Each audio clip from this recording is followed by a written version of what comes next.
In the 1980s, there was no comedic force in the movies quite like Eddie Murphy, rising to fame as one of the most prominent members of Saturday Night Live. When he was still in his early 20s, Murphy became a sensation thanks to his perfect comedic timing, his infectious laugh and smile, his effortlessly cool screen presence. Some people just have it, and Eddie Murphy had it, and then some.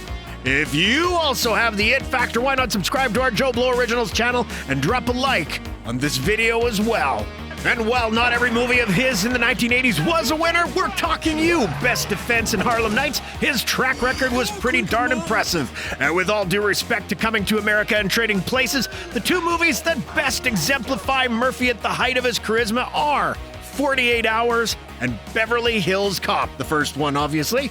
Released in 1982 and 1984 respectively, the two films solidified Eddie as a bona fide movie star and cemented his persona as a lovable wise guy with an irresistible and often profane way with words. Foul-mouthed jerk from out of town. Foul-mouthed? Fuck you, man. But when put in the ring together, which movie is the better one? 48 Hours versus Beverly Hills Cop. That's what we're going to find out in this edition of Face Off. Disclaimer, no actual science was used to determine the outcome of Face Off. Your results may vary. Please do not consume Face Off if you are allergic to conjecture, opinion, or general nonsense. Round one, story.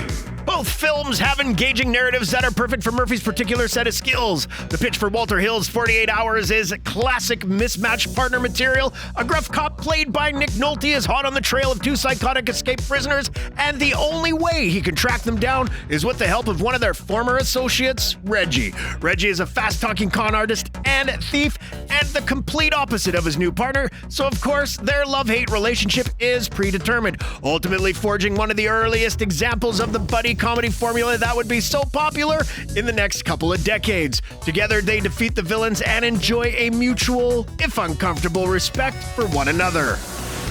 In Martin Brest's Beverly Hills Cop, Murphy plays Axel Foley, a streetwise, not to mention incredibly young detective from Detroit who travels to Beverly Hills in order to track down the killer of his best friend from his childhood. While there, Foley shakes up the snooty enclave, teaches their police force a thing or two about being a real cop, and ultimately tracks down and takes down the antagonists. That's what not playing by the rules will get you. As mentioned, both stories are winners, so very 80s and terrific vehicles for our man Eddie. We knew going into this face-off it wouldn't be an easy match, and this round proves it early. Verdict: draw. Round two, Eddie Murphy.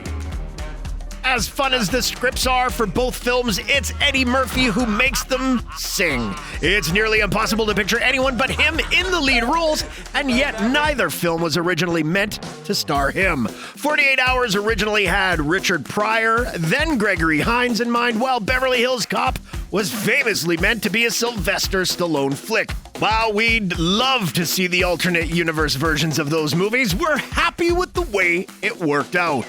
But because Eddie is bringing the full wattage of his charisma to the roles doesn't mean they're similar characters. Yes, both can talk circles around you, but their personalities are quite different. In 48 Hours, Reggie is a cynical, brazen, foul-mouthed crook who's always looking out for number one. That said, he's also fearless, resourceful, and just might be a decent guy underneath that brash exterior. A classic example of a shitty anti-hero, Reggie is an instantly likable character, and Eddie is more than up to the challenge of making him unforgettable. Murphy goes just a bit gentler with Axel Foley, who is the full star of the show in Beverly Hills Cop. While just as street smart as Reggie, Axel is a thoroughly decent guy with a knack for talking himself into and out of almost every situation. He only gets violent when he has to, and his quick-witted con jobs are mostly utilized against bad guys or stuck-up wealthy types. His charm is so overwhelming that even the cops who he repeatedly humiliates warm up to him, but that's simply because he's a good man who's good at his job, albeit in an unconventional manner. This really isn't gonna be easy, is it? Both characters are so successfully brought to life by Murphy, and while one could certainly make the argument that Axel is the better person, Reggie is just as worthy of our attention from start to finish. This one's another tie. Verdict: draw. Round 3, Eddie's partners. Here's where things get a bit different. Eddie is surely the highlight of both films, but he's not the only engaging character on display. Both films give him plenty of characters to play off. In the case of 48 Hours, Eddie isn't even the true lead. That would be Nick Nolte as Jack Cates. Cates is like a walking checklist of down and dirty cop stereotypes. Drinks hard, smokes a lot, check. Takes no shit from anyone, check. Gets yelled at by the chief all the time? You get the picture. But this is a perfect marriage between the character and actor because there's no one more believably world-weary than Nolte. Jack is very far from being PC and doesn't seem like a fun guy to be around in general, but when matched up with Reggie, he's one half of a dynamite comedic duo. Unlike Reggie, Axel Foley doesn't have trouble making friends. At the very least, he's able to get most people to warm up to him. It's thanks to the murder of an old chum that he finds himself out in LA to begin with. And while there, he reunites with childhood pal Jenny Summers, who is a help to him throughout the film. She also happens to be working for the film's main baddie, conveniently enough. But Axel's true partners come in the form of detectives Taggart and Rosewood, who are the very definition of play-by-the-book cops. Initially, Axel's unorthodox ways don't go over well with the men, especially the older, grumpier Taggart, but wouldn't you know it, they come to admire him and vice versa. For the most part, Taggart and Rosewood are just hapless foils for the much savvier Axel, but as the narrative moves along, they become essential supporting characters for our lead, and it's usually a blast watching them play off each other. And although you can't help but appreciate those Beverly Hills Cops, it's hard to compete in this category with Jack Cates, who is vital to the success of 48 Hours and one of the better screen partners Murphy's ever had. Verdict: 48 Hours. Round 4, Villains. It was the 80s, which meant your heroes needed really bad guys to take down, and those bad guys were usually involved with money laundering and or selling drugs somehow. Nowadays, it seems like all the villains want is to take over the galaxy. 48 Hours gives us a pair of truly loathsome baddies who are all too easy to root against. James Remar and Sonny Landon play Gans and Billy Bear, a couple of drug-dealing, cop-killing degenerates who almost literally ooze sleaze whenever they're on screen. Having double-crossed Reggie before getting themselves locked up, they're now escaped cons on the run, searching for stolen drug money.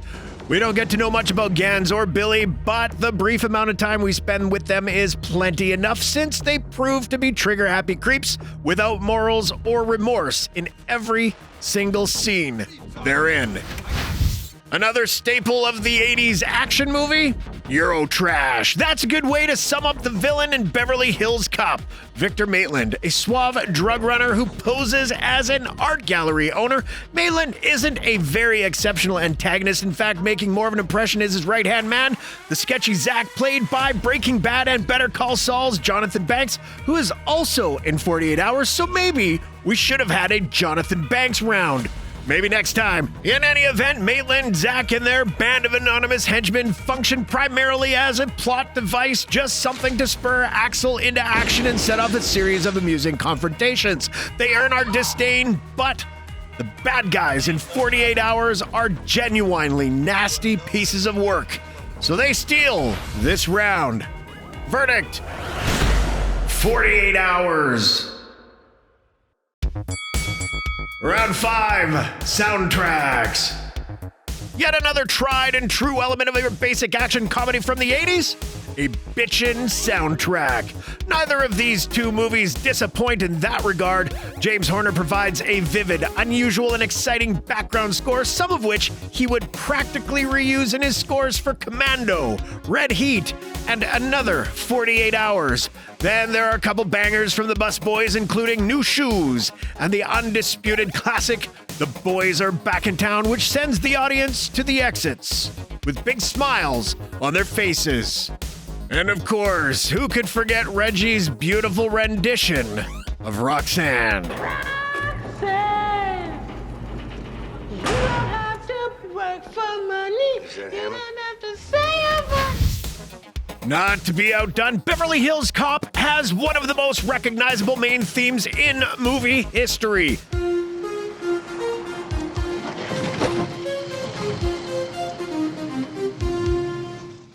Axel F by the film's composer Harold Faltermeyer. Just try to listen to it and nod, boogie down a little. And if it's a top 20 type tune you're looking for, The Heat Is On by Glenn Frey or Patti LaBelle's New Attitude have surely stood the test of time. It's another tough matchup, but the sheer infectious joy found throughout the Beverly Hills Cop soundtrack is enough to put it over the top. Verdict? Beverly Hills Cop. Round 6. Dialogue. One-liners. The toughest round yet? Perhaps.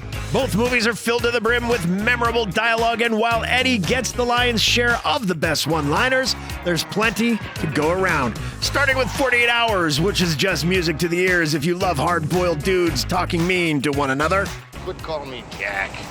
It's just an expression, all right? I don't mean nothing by it. I don't give a damn. It happens to be my name. At least nobody calling you shithead. I may call you worse than that. I want some food now. If you don't like it, you can take me back to the penitentiary and kiss my hungry black ass goodbye, all right? I've been in prison for 3 years. My dick gets hard after wind blows. Don't like white people. I hate rednecks. Jack, tell me a story. Fuck you. Oh, that's one of my favorites. Now watch Axel Foley make mincemeat out of Beverly Hills and anyone who gets in his way.